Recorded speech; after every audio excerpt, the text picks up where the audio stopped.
Hey guys, MCU Collector here with another figure review. This one's going to be probably a little bit more of a comparison. I'll try not to make it as long as I have been, because I have been talking probably too much in my videos. This one I'm going to rant a little bit. If you guys watched my unboxing video, if you watched some other things, this one kind of makes me mad a little bit. You know, repacks, reissues, re-releases, whatever you want to call them, that's bound to happen. Well, I wouldn't call this a repack because there's different accessories and things, so it's not the same.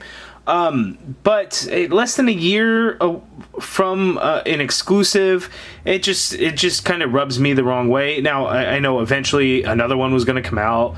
That's not a big deal. But when it's an exclusive, you know, being re-released so quickly in a regular line, I'm just kind of like, you know, and not that Goldar figure was the best, but I think it was far from terrible to warrant an improvement already. But, you know, as I open up this figure and take a look at it, we'll see what the real differences are between them and see if maybe I'm wrong in that we really absolutely needed a new Goldar. We shall see. You know, it's great to get villains, but I would like a variety instead of, you know, Goldar again, but still happy to see it. So, but anyway, I'm talking too much. Mighty Morphin Goldar, we get the same artwork that we probably saw in the previous one. I'll actually bust out another one because I have an extra Goldar that was the GameStop exclusive. So the artwork wrapping around the side looks really cool.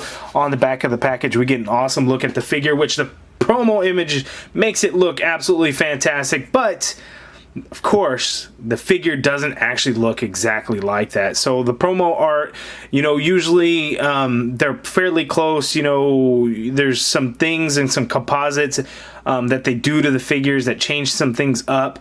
It's not a full digital rendering or anything like that, but they digitally enhance. But it does look so much better than what we actually got. Now, I've already reviewed the Zeo Red Ranger. Everyone was asking, how did you get it?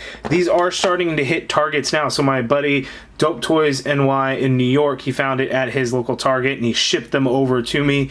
Since then, they have started to hit in California as well. So East Coast, West Coast. East Coast was actually first this time, so be on the lookout for them. I'm 2.5 minutes in already. That's enough of it. Let's open this up. I lied. Didn't quite open it up yet, but I did bust out one of the GameStop exclusives. I picked up an extra one when they hit clearance at GameStop for $5. Crazy good deal. Awesome figure for $5. I got another one now for $20, and he actually has less. Well, debatable if you consider it less. He doesn't have wings. But anyway, the side artwork, the artwork actually does look the same, a little bit different color, but basically the same. So stay tuned to the end of the video as well. Okay, so here's the Goldar figure out of the package, and you know, Hasbro on the Power Rangers Fan First Friday, they touted how they listen to fans. You know, they make improvements where, you know, fans have concerns, all this and that, yada yada, blah blah blah. So then later on they're like, oh, a perfect example of how we listen to fans. Here we have Goldar coming out again in Wave 6, and we've made all kinds of improvements on it.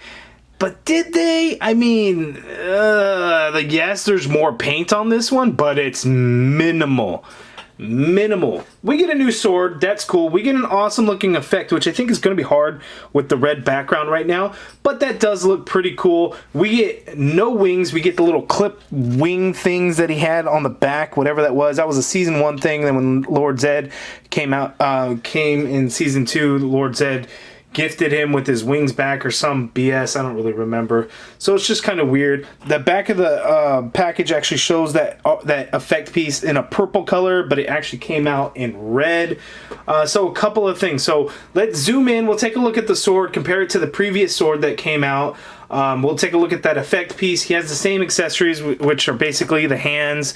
I'll show you the clipped wings versus the wings, and we'll do the side-by-side comparison and to see exactly what is different with this Goldar. But again, it's minimal. Okay, so here is the Goldar sword. So that effect piece on there is really cool. It just goes around the blade. But here's the thing. The blade is just done in that dull-ass gray plastic that it's translucent. It's see-through. I can see the red of the effect piece through the blade. Silver paint, please, Hasbro. Silver paint on swords and knives and blades, please.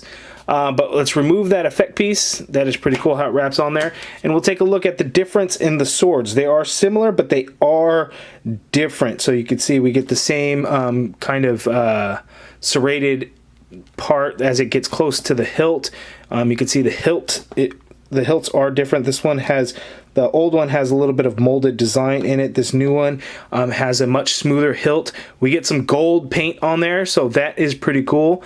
One thing that I'm looking at now at the side, is that like a monster head? Is that like Goldar's head right there on the hilt? That is actually pretty cool in the design. You know, we didn't get anything like that. It just kind of looks like it wrapped around or whatever. So that is actually pretty nice. We get that red gem in there. That's painted much better this time around, whereas this one was really half-assed. So the sword is an improvement. As you can see, also lengthwise, it is so much longer, as you can see there. So the sword is an improvement. I'll give them that. Sword is an improvement. We get the same interchangeable hands. Looking at the back of the figure, we get these clipped wing things. I'm not sure exactly what they would be called. They're articulated because they port in just like the regular wings would have, but this is how they look. So you just plug it right back on in there, and then you can kind of move it around a little bit or however you want. But that's it. And then the same kind of deal. We get a lot of soft plastic throughout this figure, so that's what's going on, as opposed to, you know, actual wings on the GameStop exclusive, which I do prefer. But I get it, right? The first season he didn't have wings at all, so yes, it does make sense. But looking at the figure, we'll take a look there. The biggest differences, before I actually show you guys, is going to be in some of the paint color of the shading, and then where they apply that additional shading, because he actually gets it on his arms and his shoulders. Actually, the shoulders did on the old one too. So I guess mainly it's just the arms get it and then the legs get it. So these shin guard pieces here, we get this brownish color wash in these padded areas, as you can see right there at the ankle, right here below the knee.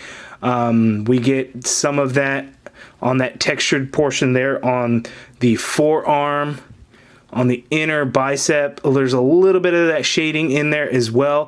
The GameStop exclusive didn't have any of that. So like on the leg, you can see there was no shading or anything applied to it. On the arms, no shading or anything applied to it there as well. Now the golds are basically the same. We get the green paint for the gems all in the same places. We get red right there. I guess, I don't know, it's kind of hard to see, I guess, because his head gets in the way, but right under his chin, you can see that red gem there. That's painted a lot better over this one, which kind of looked like shit. It was just like a tiny red dot. It just wasn't very good at all. So yes, that is a little bit better. And then the shading is kind of a different color as well, and it's hard to kind of, it's hard to explain kind of how it is color wise. So looking at the side by side, these shoulder pads had a different like gold paint, so they didn't use like a wash or shading or anything. It was like a gold paint over that shoulder, whereas we just get like that cheap ass looking wash shading, that orange color, orangish brown color that's throughout these parts right there. That doesn't look good. I don't like it as much. I actually think I like it better on the GameStop exclusive one, as you can see there. I think they went for more of a dirty looking Goldar, but didn't do enough to really make it look dirty, if that makes sense. The skirt piece on this one, they actually make it look gold, the way they did the shading on this. This one, they didn't do so much. It's that same brown orange shading color. I just don't think it was enough. They didn't go heavy enough with it, or it just doesn't look as good. So I think I'm leaning towards liking the GameStop exclusive Goldar a little bit more. I mean, because it's minimal, whatever improvements they say they made. It's extremely minimal. I mean, it's only really noticeable on the legs. The arms, you can notice it a little bit, but not a lot. I mean, looking at it side by side, sure. But I just don't think that there was enough improvement to really have warranted it. I don't know. You guys let me know down in the comments below. Are you seeing what I'm seeing? What are your thoughts on there? Because it's not as good. Oh, I guess another thing, so this torso, this upper chest torso piece, there was no paint on this one. You get it in these textured areas, but up there was none. We get that same wash in this one on this upper chest piece. But again, that's kind of it. If you guys have followed my channel, you would know that I don't get disappointed too often with figures. In general, it's a figure, it's a $20 figure. You know, who cares in some regards? Is it that big of a deal? Character selection's kind of iffy, you know, it's like, does anybody really even care about this character? Things like that. But when you come out and you say, oh, we listen to fans, we make improvements, but did you? I don't know, maybe it's just me, but I'm really not happy. I really didn't like the announcement of it, and you know, the figure just doesn't do enough for me. The sword is cool, the effect piece is cool, but the so-called improvements, I'm not there. So sorry for making that a big old rant video, but let's zoom out and let's continue with the review and go over his articulation. Okay, so we're going to do this quickly. The head, you get hardly any movement in that head just because of how his hair is. It just really gets in the way. You're not going to do a whole lot. Oh, and by the way, this headpiece didn't get any kind of shading or anything like the promo images show. So again, nothing really going on there. The arms, you can get to go up that high. The shoulder pad's a little bit soft, so you can work it a little bit, but it's there. You can work a full rotation if you'd like. There is a butterfly joint in there. I'm not sure if I ever noticed that before, so that is pretty cool. You can get the arm to go back that much, you can get it to go forward that much, which isn't a whole lot, but it's there. So that's cool. We get an upper bicep swivel. You get a double jointed elbow, which is only going to give you a 90-degree bend because he does have the large biceps and forearm, and this gauntlet piece really gets in the way. Typical Power Rangers Lightning Collection articulation in the torso. So we get the diaphragm rocker, tilt to the side, tilt to the other side. Tilt back is pretty good. Tilt forward is actually pretty good as well. The inverted ab crunch, so that we go down, crunch down forward that much. Going back, you go quite a bit actually, and then you get the swivel at that diaphragm rocker because there's no swivel at the waist, so that is good. Legs go out that far apart. He can kick forward that high, not a huge amount. He can go back a little bit. You have an upper thigh cut in there. You get a double jointed knee, which gives you that much bend. There is no boot swivel. You get a foot hinges down, hinges, I'm not even sure if that does go up or not because the shin guard really blocks that articulation. There is ankle pivot, shallow looking peg holes at the bottom of the feet. So yeah, Goldar. So for the side-by-side, I wanted to kind of darken it up a little bit to see if you guys could really notice those details in the changes that they made. I just don't... I hate to be so negative in a video. It's just... you know, if you never got the GameStop exclusive, then awesome, you have your chance at getting it. You know, certain parts of the world, maybe they couldn't get it, didn't have access to it, or whatever the case may be, then okay, you know, I don't mind that, but... yeah, I don't know. You guys let me know down in the comments below, which one do you like more? I'm not going to do a final thoughts. That's going to be it for the side-by-side comparisons. You guys let me know all your thoughts down in the comments below. You know, how do you feel about the Goldar figure getting re-released and the so-called improvements? You know, maybe I'm just not seeing it as much of an improvement over what they did before. But, you know, you guys let me know your thoughts on that. I would have been hoping for a lot more improvement, maybe a little bit of darker color, maybe less mustard, something that's not so loose and gummy. And you know, I think the difference between the two is the fact that he doesn't have the wings that are really weighing him down, making this Goldar a little bit more difficult to stand. But, you know, if you separate seasons, like if you do a Season 1 display or a Season 2 display kind of thing, then it's going to work out great for you. I know folks wanted the Goldar Maximus figure to get released. He made, what, one appearance in a Power Rangers episode? Or has that even aired in the US yet? I don't think it even has, right? So one episode, maybe two. I don't see them doing a figure for that. Maybe I'm wrong, and to be honest with you, I didn't care for the design. I'd rather they not do a figure for that. But, you know, I also don't really watch Beast Morpher, so couldn't tell you. Lots of talking in this video. You guys, please take to the comments. Let me know your thoughts. Was I being too negative? Let me know if I am. Let me know your thoughts on the figure, which one you have, which one you will get if you had the option between the two.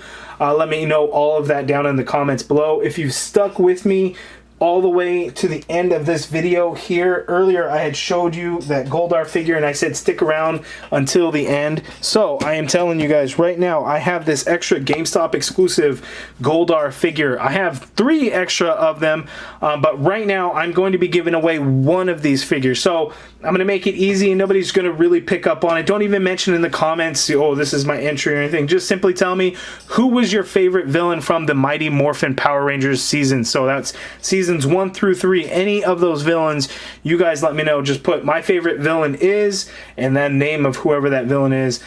Put that down in the comments below. And let's say 1 week from the video, I'm filming this at 11:27 p.m. on Thursday, August 27th. So let's go with Friday the 28th. 1 week from Friday, let's pick a winner. I'll do a random comment pick and do an Instagram live video so you can find out. So open to U.S. residents only. I'm going to send this out probably in a bubble mailer. It's going to be cheap shipping.